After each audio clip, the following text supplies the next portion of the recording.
ಬೇಕು. ನಮ್ಮ ಹೋರಾಟಕ್ಕೆ ಸ್ಥಳೀಯರಿಗೆ ಉದ್ಯೋಗ ಅವಕಾಶ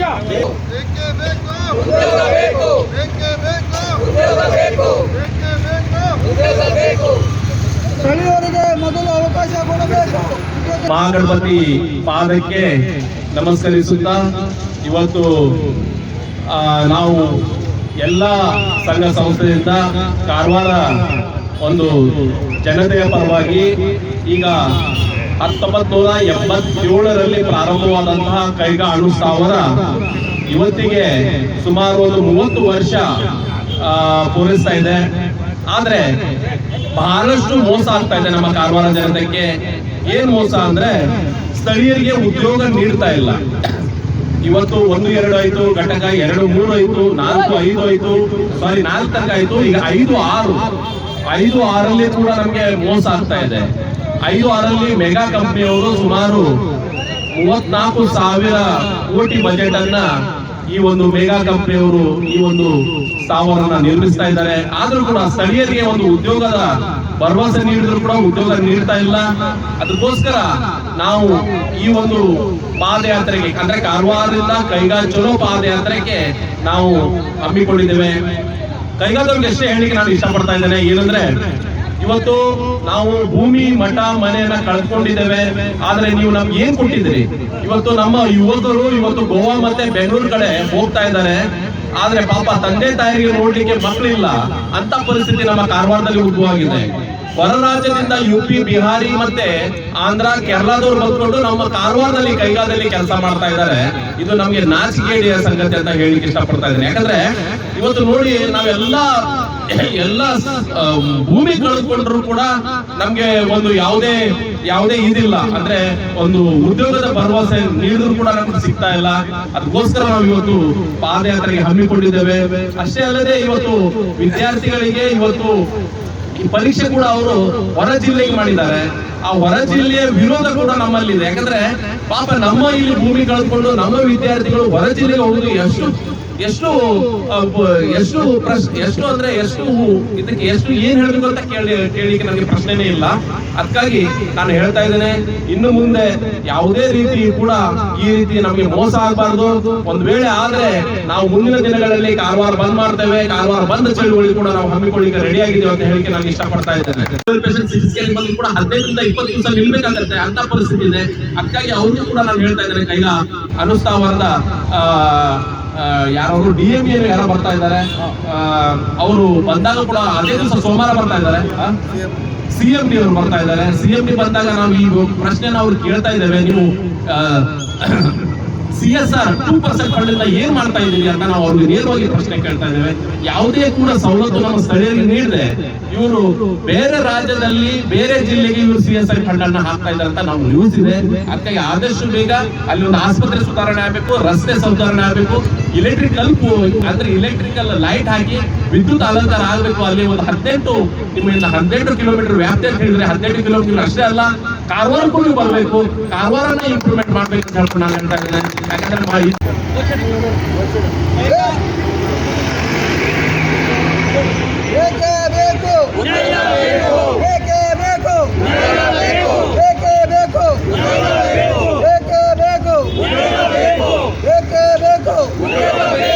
ಎಲ್ಲಿ ತನಕ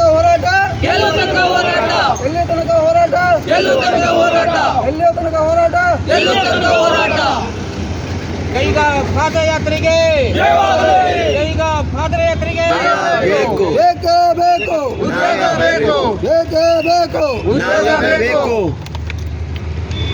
ಉದ್ಯೋಗ ಬೇಕು, ಬೇಕೇ ಬೇಕು, ಬೇಕೇ ಬೇಕು, ಬೇಕೇ ಬೇಕು. ಕೈಗಾ ಪಾದಯಾತ್ರೆಗೆ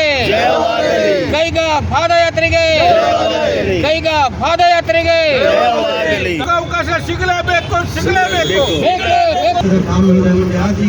पादयात्रा करते कारवार टू कईगाव हे आमगेले सक्सेसफुल जावचे आनी तशेंच आमकां लोकांनी खूब योगदान दिवचें हे आमगेले विनंती आसा. राघु नाईक गौಡ ನೇತೃತ್ವದಲ್ಲಿ ಆಯೋಜಿಸಿದ ಕೈಗಾ ಚಲೋ ಪಾದಯಾತ್ರೆಗೆ ಸರ್ವರಿಗೆ ಸ್ವಾಗತವನ್ನು ಕೋರ್ತಾ ಇದ್ದೇನೆ. ಈ ಒಂದು ಮುಖ್ಯವಾದ ಕೆಲಸ ಎಷ್ಟೋ ದಿನಗಳ ಹಿಂದೆ ಆಗಬೇಕಾಗಿತ್ತು. ಆದರೆ ಸುಮಾರು ಒಂದು 20-25 ವರ್ಷಗಳ ಕಾಲದಿಂದ ನಂತರ ನಾವು ಈ ಒಂದು ಹೋರಾಟಕ್ಕೆ ಕೈಯಾಗ್ತಾ ಇದ್ದೀವಿ. ಕಾರಣ ಅಂತ ಹೇಳಿದ್ರೆ ಈ ಹಿಂದೆ ನಮ್ಮ ಕಾರವಾರದಲ್ಲಿ ಉದ್ಯೋಗ ಅವಕಾಶ ಬಹಳ ಕಡಿಮೆ ಇತ್ತು. ಯಾವುದೇ ನಮ್ಮ ವಿದ್ಯಾರ್ಥಿಗಳು BA BSc BCom ಬಿಟ್ಟರೆ ಮತ್ತೆ ಯಾವುದೇ ಪದವಿಯನ್ನು ಮಾಡ್ಕೊಳ್ಳಿಕ್ಕೆ ಆಗ್ತಾ ಇರಲಿತ್ತು. ITI ಬಿಟ್ಟರೆ ಡಿಪ್ಲೊಮಾ ಅಷ್ಟೇ ಇತ್ತು, ಇಲ್ಲಾಗಿತ್ತು. ಆದ ಕಾರಣ ನಮ್ಮ ಜನತೆಗೆ ವಿದ್ಯಾಭ್ಯಾಸದ ಕೊರತೆ ಇರುವುದರಿಂದ ಈ ಒಂದು ಕೈಗಾದಲ್ಲಿ ಉನ್ನತ ಸ್ಥಾನದಲ್ಲಿರುವಂಥ ಹುದ್ದೆಗಳನ್ನು ಅಲಂಕಾರ ಮಾಡಲಿಕ್ಕೆ ಅವಕಾಶ ಆಗಲಿಲ್ಲ. ನಾವು ಹೋದ್ರೆ ಒಂದು ಲೇಬರ್ ಕೆಲಸಕ್ಕೆ ಹೋಗುವುದು, ನಮ್ಮ ಕ್ಲಾಸ್ ಕೆಲಸಕ್ಕೆ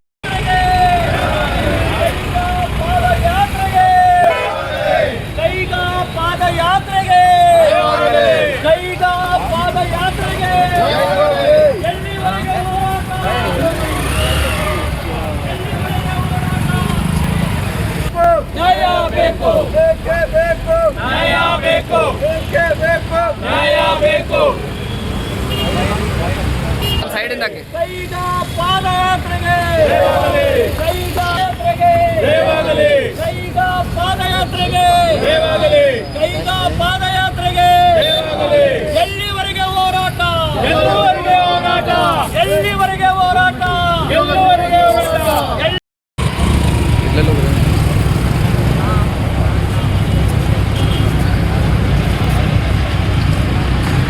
ಪಾದಯಾತ್ರೆಗೆ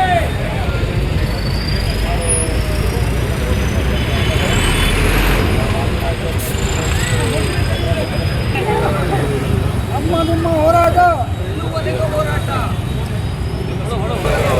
ನಮ್ಮ ನಿಮ್ಮ ಹೋರಾಟ ನಮ್ಮ ನಿಮ್ಮ ಹೋರಾಟ ನಮ್ಮ ನಿಮ್ಮ ಹೋರಾಟ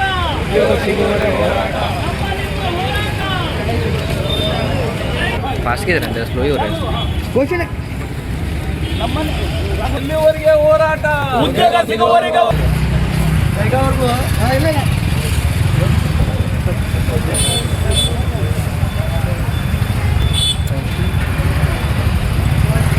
ಪಾದಯಾತ್ರೆಗೆ ಎಲ್ಲಿವರೆಗೆ ಹೋರಾಟ ಎಲ್ಲಿವರೆಗೆ ಹೋರಾಟ ಸಂಜನಾ ನಾಯ್ಕ ಅಂತ, ನಾನು ಕಾರವಾರದವಳೆ. ಸೊ ಇವತ್ತು ಈ ಪಾದಯಾತ್ರೆನ ಇವತ್ತು ಸ್ಟಾರ್ಟ್ ಮಾಡಿದ್ದಾರೆ. ಸೊ ತುಂಬ ಖುಷಿ ಆಗ್ತಿದೆ. ಯಾಕಂತ ಹೇಳಿದ್ರೆ ಈ ಸಮಸ್ಯೆಗಳನ್ನು ಯಾರು ಅನುಭವಿಸಿರ್ತಾರಲ್ಲ ಅವ್ರಿಗೆ ಮಾತ್ರ ಈ ಸಮಸ್ಯೆ ಪರಿಹಾರ ಗೊತ್ತಿರುತ್ತೆ.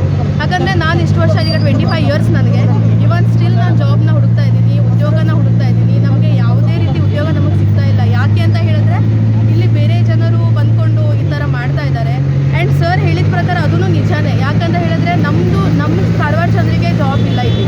ಯಾಕಂತ ಹೇಳಿದ್ರೆ ಇಲ್ಲಿ ಬೇರೆ ಅಧಿಕಾರಿಗಳು ಬಂದಿರ್ತಾರೆ, ಅವ್ರ ಮನೆಯವ್ರನ್ನೇ ಫಸ್ಟ್ ಪ್ರಿಫರೆನ್ಸ್ ಕೊಡ್ತಾರೆ. ಅವ್ರದ್ದು ಫ್ರೆಂಡ್ ಆಗಿರಲಿ ಅಥವಾ ಅವ್ರದ್ದು ಯಾರೇ ಆಗಿದ್ರು ಕೂಡ, ನೇಬರ್ಸ್ ಮನೆ ಪಕ್ಕದವ್ರು ಅಂತ ಗೊತ್ತಿದ್ರು ಕೂಡ ಅವ್ರನ್ನ ಜಾಬಿಗೆ ತೊಗೋತಾರೆ. ಬಟ್ ನಾವು ಎಜುಕೇಟೆಡ್ ಇದ್ದರೂ ನಮಗೆ ತೊಗೊಳ್ಳಲ್ಲ. ಈಗ ನಮ್ಮ ಕಾರವಾರದಲ್ಲಿ ನೋಡಬೇಕಂತ ಹಲವಾರು ವಿದ್ಯಾರ್ಥಿಗಳೇನಿದ್ದಾರೆ ಎಲ್ಲರೂ ಓದಿದವರೇ, ಯಾರು ಕೂಡ ಓದಿಲ್ಲ ಅಂತ ಇಲ್ಲ, ಎಲ್ಲರೂ ಕೂಡ ಎಜುಕೇಟೆಡ್ ಮಾಡಿದ್ದಾರೆ. ಆದರೂ ಕೂಡ ನಮಗೆ ನಾವು ಜಾಬ್ನ ಹುಡ್ಕೊಂಡು ಬೇರೆ ಕಡೆ ಹೋಗ್ತೀವಿ. ಇವನ್ ನನ್ನ ಬಗ್ಗೆ ಹೇಳಬೇಕಂದ್ರೆ ನಾನು ಗೋವಾದಲ್ಲಿ ವರ್ಕ್ ಮಾಡ್ತಾ ಇದ್ದೀನಿ. ಗೋವಾದಲ್ಲಿ ಒಂದು ಕಂಪನಿಯಲ್ಲಿ ವರ್ಕ್ ಮಾಡ್ತಾ ಇದ್ದೀನಿ. ಗೋವಾದಲ್ಲಿ ನಂಗೆ ಜಾಬ್ ಸಿಗ್ಲಿಕ್ಕೂ ಕಷ್ಟ ಆಗಿತ್ತು. ಯಾಕಂತ ಹೇಳಿದ್ರೆ ಗೋವಾ ಜನರಿಗೆ ಫಸ್ಟ್ ಪ್ರಿಫರೆನ್ಸ್ ಕೊಡ್ತಾರೆ. ಅವರಲ್ಲಿ ತುಂಬ ಒಳ್ಳೆ ರೂಲ್ಸ್ ಇದೆ. ಯಾಕಂದರೆ ಗೋವಾದಲ್ಲಿ ಫಸ್ಟ್ ಅವ್ರಿಗೆ ಜಾಬ್ ಸಿಗುತ್ತೆ, ಅವ್ರದ್ದು ಜಾಬ್ ಉಳಿದ್ರೆ ನಮಗೆ ಸಿಗುತ್ತೆ. ಸೊ ಬಟ್ ನಮ್ಮ ಕಾರವಾರದಲ್ಲಾಗಲಿ ನಮ್ಮ ಜಿಲ್ಲೆಯಲ್ಲಿ ಆ ಥರ ಇಲ್ಲ. ಯಾಕಂತ ಹೇಳಿದ್ರೆ ನಮ್ಮ ಜಿಲ್ಲೆಯಲ್ಲಿ ಹೊರಗಿನ ಬಂದವ್ರ ಜನರಿಗೆ ಫಸ್ಟ್ ಆದ್ಯತೆ ಕೊಡ್ತಾರೆ. ಅವ್ರು ಓದೇ ಇರಲಿ, ಎಕ್ಸ್ಪೀರಿಯನ್ಸ್ ಇರಲಿ, ಏನೂ ಬೇಕಂತ ಇರಲ್ಲ. ಜಸ್ಟ್ ಅವ್ರದ್ದು ವ್ಯಕ್ತಿಗಳಾದರೆ ಸಾಕು. ನಮ್ಗೆ ಆ ಥರ ಏನೂ ಅಧಿಕಾರ ಇಲ್ಲ, ಏನೂ ಹಕ್ಕಿಲ್ಲ. ನಾವು ಕೇಳಬೇಕು ಅಂತ ಹೇಳಿದ್ರು ನಮ್ಗೆ ಯಾರೂ ಕೇಳೋದು ಇಲ್ಲ. ಯಾಕಂತ ಹೇಳಿದ್ರೆ ನಾವು ಇಲ್ಲಿನ ಜನರು ನಮ್ಮ ಪರವಾಗಿ ಯಾರು ಮಾತಾಡೋಲ್ಲ ಅಂತ ಹೇಳಿದ್ಮೇಲೆ ನಾವು ಹೋಗಿ ಅಲ್ಲಿ ಏನು ಮಾಡ್ಲಿಕ್ಕಾಗತ್ತೆ? ಸೊ ನಮ್ಮ ಪರವಾಗಿ ಯಾರು ಮಾತಾಡೋರೇ ಇರಲ್ಲ. ಬಟ್ ಇವತ್ತು ಇದೇನು ಮಾಡ್ತಾ ಇದ್ದೀವಿ, ನಮ್ಮ ಸರ್ ರಘುನಾಯ್ಕ್ ಸರ್ ಏನು ಮಾಡ್ತಾ ಇದ್ದಾರೆ, ಇದು ತುಂಬ ಒಳ್ಳೆ ಹೆಲ್ಪ್ ಆಗುತ್ತೆ. ಈಗ ಸರ್ ಹೇಳ್ತಾರೆ ಜನರು ನೋಡ್ಕೊಂಡು ಹೋಗ್ತಾ ಇದ್ದಾರೆ ರೋಡಲ್ಲಿ. ಯಾಕಂದರೆ ಅವ್ರಿಗೇನು ಅನ್ಸಲ್ಲ. ಯಾವಾಗ ಅವ್ರ ಮಕ್ಕಳು ಈ ಸಮಸ್ಯೆಯನ್ನು ಅನುಭವಿಸಿ ಸ್ಟಾರ್ಟ್ ಮಾಡ್ತಾರೆ, ಅವ್ರಿಗೆ ಅನ್ಸುತ್ತೆ ಮಕ್ಕಳು MCom ಮಾಡ್ತಿದ್ದಾರೆ, MBBS ಮಾಡ್ತಿದ್ದಾರೆ, ಏನೋ ಒಂದು ಜಾಬ್ ಸಿಗತ್ತೆ ಅಂತ. ಬಟ್ ಹಾಗಿಲ್ಲ. ಆ್ಯಕ್ಚುಲಾಗಿ ಅವ್ರಿಗೆ ಜಾಬ್ ಸಿಕ್ಕಿದ್ರು ಅವ್ರು ಬೆಂಗಳೂರೇ ಹುಡ್ಕೊಂಡು ಹೋಗಬೇಕು, ಹೈದರಾಬಾದ್ ಅಂತ ಬೇರೆ ಕಂಪನಿಗೆ ಹೋಗಬೇಕು. ಯಾಕಂದರೆ ನಮಗಂತೂ ಇಲ್ಲಿ ಜಾಬ್ ಸಿಗಲ್ಲ. ನಾನು ಅದನ್ನು ಅನುಭವಿಸ್ಬಿಟ್ಟಿದ್ದೀನಿ.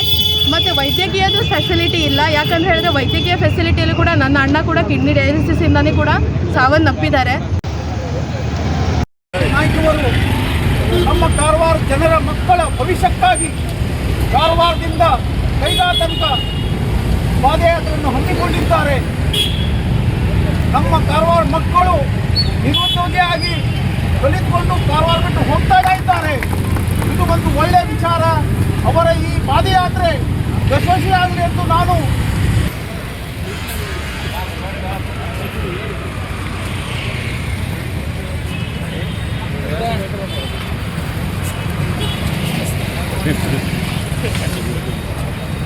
ಒನ್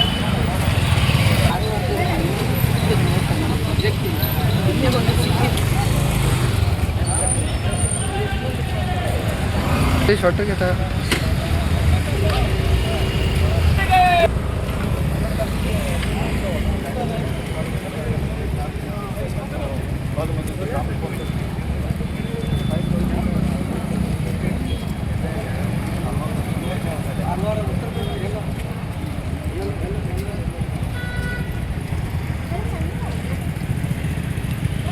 चल